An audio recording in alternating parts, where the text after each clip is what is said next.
Hi అండి, అందరికీ నమస్కారం అండి. ఫ్రెండ్స్, ఇప్పుడు అందిన వార్త. రాష్ట్రంలో మరో ఘోర రోడ్డు ప్రమాదం, పరిస్థితి చాలా దారుణం అంటూ ఇప్పుడిప్పుడే మనకు ఒక అప్డేట్ అయితే రావడం జరిగిందండి. అయితే ఇందుకు సంబంధించిన పూర్తి వివరాలు అయితే మన వీడియోలో తెలుసుకుందామండి. ఎక్కడ ఏంటి అనేది వీడియో మాత్రం ఎక్కడ కూడా స్కిప్ చేయకుండా చూడండి ఫ్రెండ్స్. అప్పుడే మనకి పూర్తి సమాచారం అయితే తెలుస్తుంది. ఇక లేట్ చేయకుండా టాపిక్లోకి వెళ్ళిపోదాము.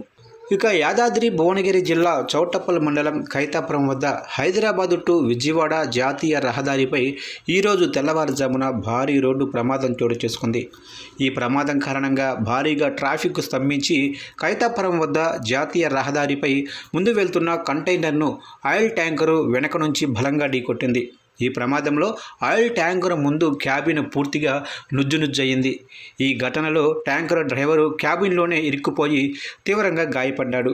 అతడు బయటకు రాలేని పరిస్థితి ఏర్పడడంతో ఘటనను గమనించిన స్థానికులు వెంటనే పోలీసులకు సమాచారం అందించారు. సమాచారం అందుకున్న చౌటప్పల్ పోలీసులు హుటాహుటిన ఘటనా స్థలానికి చేరుకొని సహాయక చర్యలు ప్రారంభించారు. ఇక డ్రైవర్ను బయటకు తీసేందుకు పోలీసులు సుమారు అరగంటకు పైగా శ్రమించారు.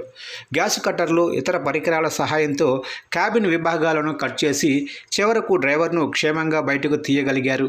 అనంతరం అతడిని చికిత్స కోసం సమీప ఆసుపత్రికి తరలించారు. ఈ రోడ్డు ప్రమాదం కారణంగా విజయవాడ హైదరాబాదు జాతీయ రహదారిపై 4 కిలోమీటర్ల వాహనాలు నిలిచిపోయాయి.